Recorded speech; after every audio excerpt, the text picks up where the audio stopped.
Hello my beautiful souls, welcome sa ating tarot reading sessions. Keep in mind, general reading po ito, maaaring mag-resonate, maaaring hindi. Kunin nyo na lang po kung para sa inyo and leave the rest.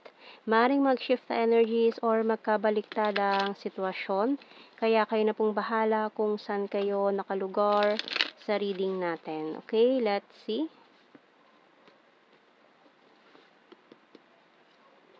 So, we have here the Four of Cups and the Five of Cups. Ooh, sino naman ito?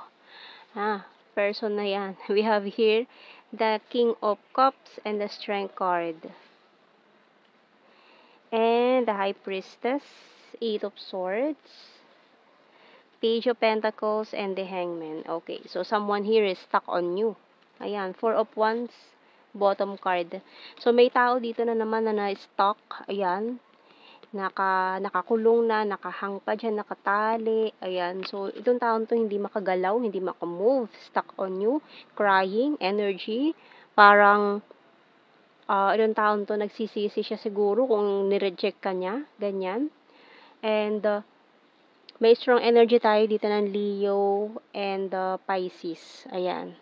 So, tingnan natin sa ating mga signs and symbol cards. So, mukhang matagal na kayo hindi nag-uusap nitong taong to.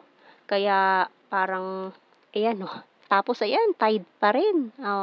Puro nakatali, nakahang, nakakulong, waterfalls, candle, lighthouse, magnet, knife, and scissor. Okay. So, talagang cut off communication. Hindi kayo nag-uusap nitong taon to matagal na. Pero, this person is stuck on you. Talaga nararamdaman mo pa rin, parehas kayo, maaari, na nararamdaman to magnetic pull na ito. Ayan, may mga masasakit din siyang salita na nabitawan noon na gusto niyang bawiin. And talaga overflowing of emotions dito with the waterfalls.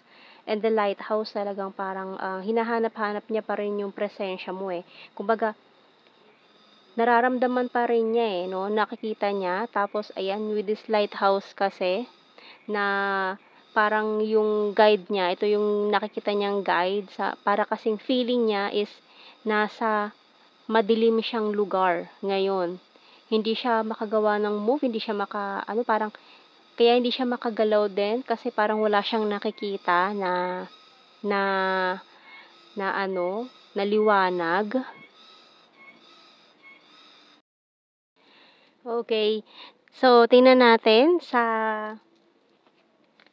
Tarot Messages Oracle Cards.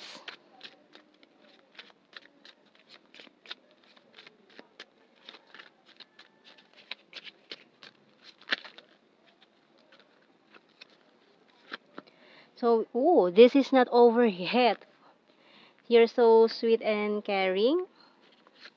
Business is business. I'm talking to you telepathically. Working hard for our future. Feeling left out in the cold. I'm isolating myself to reflect. And I'm so in love with you. Okay. So, yung bottom card, I'm stubborn but practical. Okay. Okay, so yun. Nawala na yung maingay na kuliglig kung narinig nyo man sa background. Napakaingay. Yeah, we have here, I'm not available. And we both know I'm not the one for you. I want to be more than friends. I feel you even though we are apart. I know that I crossed the line with you. I hid who I really am from you. I wish I could share my good news with you and I wonder if you're happy without me. So, itong taon to maaaring nag-end kayo as friends. Ayan. Parang yung huling nyo is, kung hindi man naging kayo nitong taon to kasi nga parang naudlot or nireject ka niya, parang friend zone ka niya before. Pwedeng ganun ang nangyari. Or nag-end nga lang kayo. Kung naging ex mo siya or naging kayo, nag-end kayo as friends, ganyan.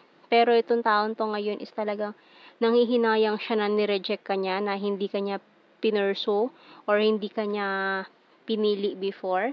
So, we have here, you speak to me through music, bottom card. So, kuha tayo ng mga initials natin dito.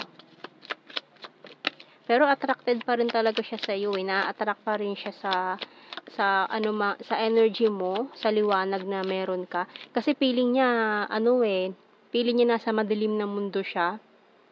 And ikaw yung lighthouse niya Parang ikaw yung nagiging guide niya kasi parang ikaw yung liwanag sa buhay nitong taong to. Okay? So meron tayong A, H, E, T, Y, G, M, W, C, P, X.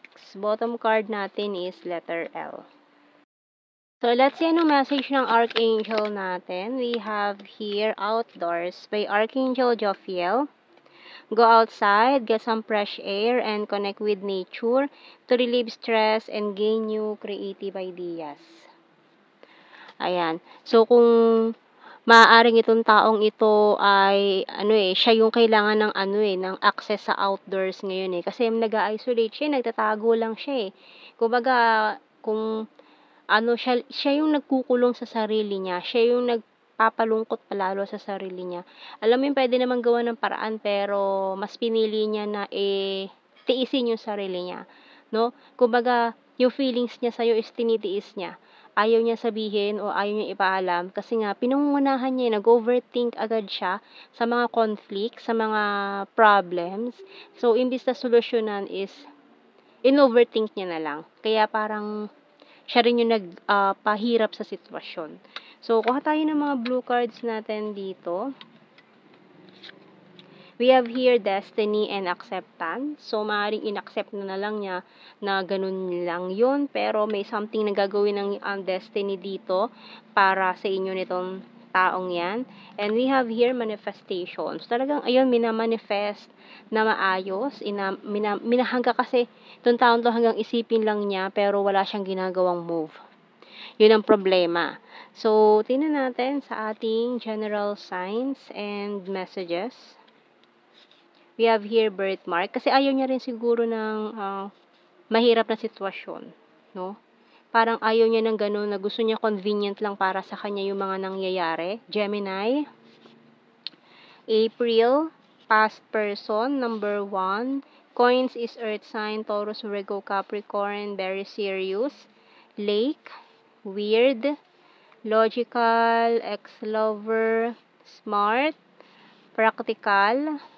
Luzon, skin tag, caring. So, itong mga cards natin na ito is na lang to keywords na lang. Hindi na natin kailangan i-explain yan isa-isa. Alam niyo na mga meaning yan. And we have here runner. So, yan tumakbo siya naduwag. Kumbaga, hindi niya kayang panindigan yung mga gusto niyang mangyari, no?